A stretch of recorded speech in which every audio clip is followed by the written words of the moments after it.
자, 이번에는 연력학 제1법칙에 대해서 공부를 해보겠습니다. 일단 연력학 제1법칙을 하기 전에 연력학이 뭔지를 먼저 알아봐야 되겠죠? 연력학. 서모다이나믹스라고 하죠. 연력학을 뭐 한마디로 다 정의할 수는 없지만 연력학은 뭐냐면은 어떤 에너지의 변화, 에너지의 유출입과 관련된 과학의 분야입니다. 어떤 대상이 됐든지 간에 에너지의 변화나 에너지의 유출입이 일어나죠? 그러면은 대부분 연력학으로 다 설명을 할 수가 있습니다. 그리고 연력학의 되게 중요한 특징은 아주 적용 범위가 광범위합니다. 예.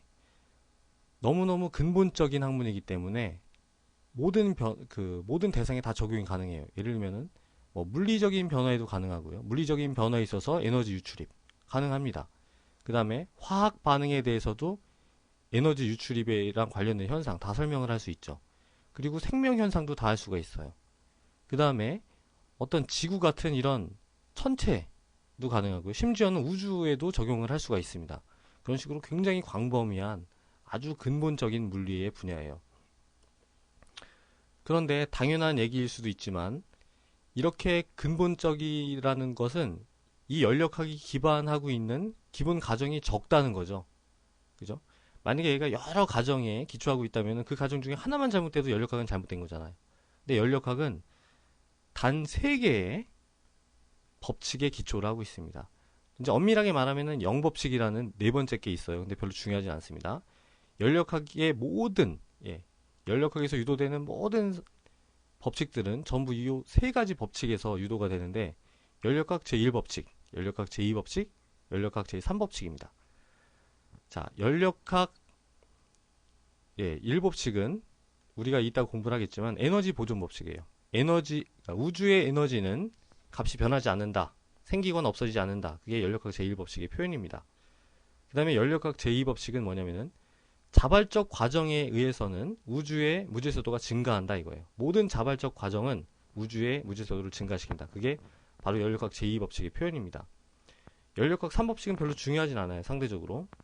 절대 영케에서 완전한 결정의 엔트로피가 0이다. 그런 어떤 정의의 표현입니다. 그래서 우리가 실질적으로 이제 화학에서 많이 다루는 거는 연력학 1법칙도 간단히 나오지만요. 연력학 제2법칙이 훨씬 중요하죠.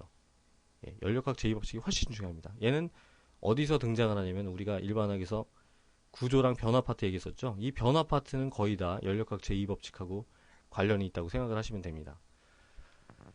자, 그래서 이제 연력학 제1법칙을 우리가 자세하게 알아보면요. 연력학 제1법칙은 아까 뭐라고 했죠? 우주의 에너지는 생기지도 않고 없어지지도 않는다 이거죠. 근데 이걸 갖다가 조금 더 우리가 형식화를 할 수가 있어요. 식으로 나타낼 수가 있죠. 근데 식으로 나타내려면 먼저 우리가 해야 될 게 있습니다. 뭐냐면은 여러 가지 연력학 1법칙이나 2법칙 이런 애들은 이제 에너지의 유출입을 생각을 해야 되잖아요. 그러니까 어디에서 들어오고 어디로 나가느냐 이런 걸 정의를 해야 되기 때문에 어떤 대상을 정의를 합니다. 이거를 계라고 해요. 계라는 것은 우리가 관심을 가지는 우주의 한 부분입니다. 뭐든지 상관이 없어요. 얘가 뭐든지 상관없습니다. 뭐 어떤 종이컵 위에 있는 물이 될 수도 있고요. 아니면 생쥐 한 마리가 될 수도 있고요. 아니면 뭐 우리가 개가 될 수도 있습니다. 아니면 지구가 개가 될 수도 있고요. 어쨌든 우리가 관심을 가지는 어떤 대상, 그게 개고, 이제 개는 몇 가지 종류가 있는데요. 일단 열린 개라는 게 있습니다. 열린 개. 얘는 말 그대로 열린 거예요. 그래서 물질과 에너지가 둘 다 유출입이 가능합니다. 자, 닫힌 개는 클로우드 시스템이라고 하는데, 닫힌 개는 물질은 유출입이 안 되고요. 에너지만 유출입이 가능합니다. 얘만. 그리고 고립계라는 게 있죠. 고립계는 물질도 유출입이 안 되고 에너지도 유출입이 안 되는 그런 계를 얘기를 합니다. 자, 그래서 이제 계가 있는데 연력학 제1법칙은 그리고 계가 있죠. 그리고 계가 아닌 이 둘러싸고 있는 부분은 뭐라고 하나요? 주위라고 합니다. 주위. 계는 시스템. 그리고 주위는 서라운딩스라고 합니다. 딩스. 자, 주위. 개를 둘러싼 모든 부분을 다 주위라고 하는 거예요. 그러면은 개랑 주위를 합치면 뭐가 될까요? 개랑 주위를 합쳤다. 그러면은 전체가 되는 거죠. 얘를 우주라고 합니다. 그래서 우주의 에너지가 변하지 않는다라는 것은 주위랑 개랑 에너지를 합친 게 변하지 않는다는 거예요. 달리 표현하면 어떻게 될까요? 개로부터 나간 에너지는 전부 주위로 가고요. 주위에서 잃어버린 에너지는 전부 개로 간다 이런 뜻이죠. 자, 그래서 우주라는 게 그런 의미로 쓰이는 겁니다. 자, 그러면 이제 연력학 제1법칙을 조금 더 형식화 시킬 수가 있는데 지금 형식화 시키기 위해서 개라는 걸 정의했죠. 자, 또 어떤 개념이 필요하면 개의 내부 에너지라는 걸 정의를 해야 돼요. 어떤 개가 가지고 있는 모든 에너지의 합. 얘가 가지고 있는 어떠한 형태든지 상관없습니다. 모든 에너지의 합. 그거를 이 개의 내부 에너지라고 하고요. 그걸 그냥 E라고 합니다. 이 개의 내부 에너지.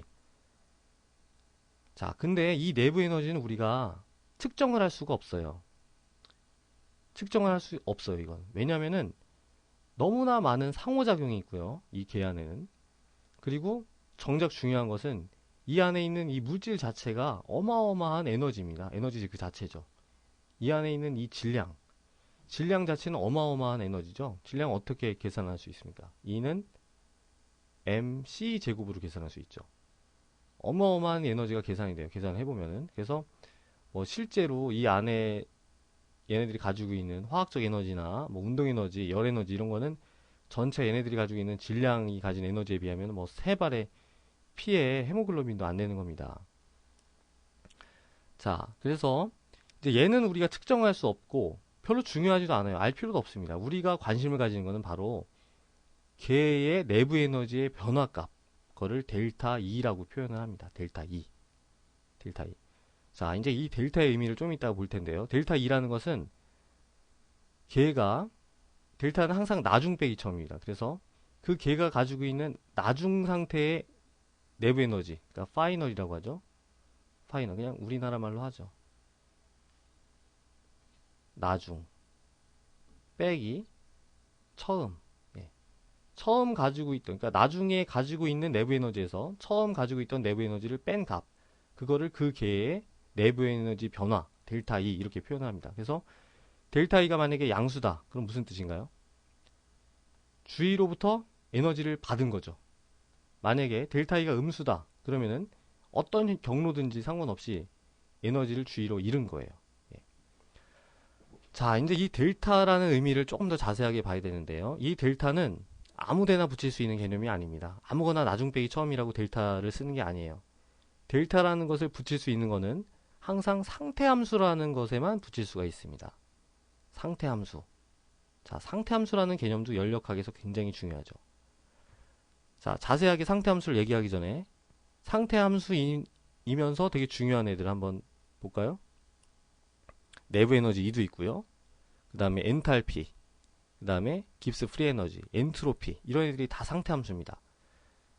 이제 얘네들이 상태함수이기 때문에 다 델타라는 표현을 쓸 수 있거든요. 그래서 델타 E, 델타 H, 델타 G, 델타 S 같은 게 더 우리한테 익숙한 표현이죠. 자, 상태함수는 전부 다, 얘네들 전부 다 나중 빼기 처음입니다. 나중 내부 에너지 빼기 처음 에너지, 뭐 나중 엔트로피 빼기 처음 엔트로피 값 이렇게 계산할 수가 있어요.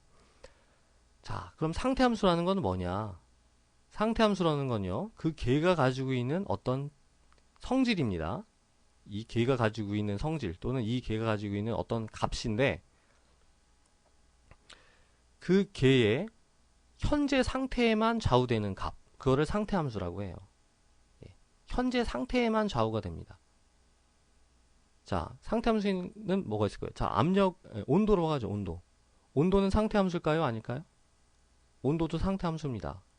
왜냐면 얘가 100도씨라는 것은, 이 기체가 100도씨라는 것은 얘가 작년에 몇 도씨였든지 1초 전에 몇 도씨였든지 상관이 없는 거죠. 지금 100도씨라는 거예요, 그냥. 그죠? 이 전에 몇 도씨였든지 무슨 상관이 있습니까? 지금 100도씨면 100도씨인 거지. 끝이죠. 그죠? 그래서 요런 거를 상태함수라고 하고요. 상태함수는 변화될 때 경로에 무관하다는 얘기예요. 그죠? 1시간 전에 이게 50도씨였다. 그러면은 경로가 얘가 뭐 60도로 올라갔다 어떻게 도착했던 시간에 지금 100도씨가 됐다라는 것은 온도가 50도씨가 올라갔다 이거예요, 그냥. 그러면은 델타 T는 50도씨 이렇게 쓸 수가 있는 거죠. 내부 에너지, 엔트로피, 깁스 프리 에너지, 엔탈피 전부 다 똑같이 우리가 적용을 할 수가 있습니다. 자, 그래서 그냥 간단히 우리가 일상생활적으로 비유를 하자면은 상태함수를 비유를 하자면 아까 여러분이 이제 2만 원이 있었어요. 근데 지금 여러분들 지갑에 만 원이 있습니다. 그러면은 얼마만큼의 돈이 없어진 건가요? 얼마만큼의 돈을 쓴 거예요? 만 원을 쓴 거죠? 예. 여러분들이 이 돈을 뭐 아이스크림을 사 먹었든 햄버거를 사 먹었든 상관없이 만 원을 쓴 거잖아요. 그죠? 돈을 얼마를 썼느냐? 만 원을 썼다 이거예요. 그거는 내가 뭘 사 먹었더니 상관이 없는 거죠. 그래서 델타 돈은 마이너스 만 원. 뭐 이런 표현으로 쓸 수가 있는 겁니다. 만약에 돈이 상태함수라고 정의가 된다면.